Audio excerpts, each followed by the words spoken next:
تم ابعاد الزمالك عن المنافسه.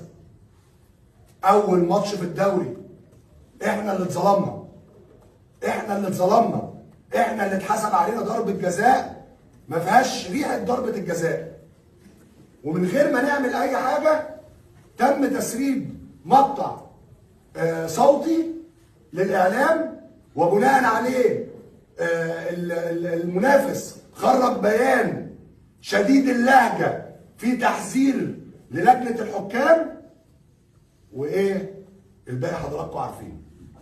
حصل فينا ايه في الماتشات اللي بعد كده حضراتكم عارفين. حصل فينا ايه. اتمنى ان اللي حصل ده ما يكونش صدفه.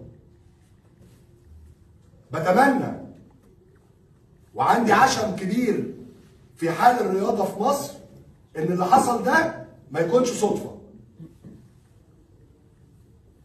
لكن للاسف عندي شكوك كبيره، شكوك مش جوه ميدو بس، مش جوه احمد حسام بس،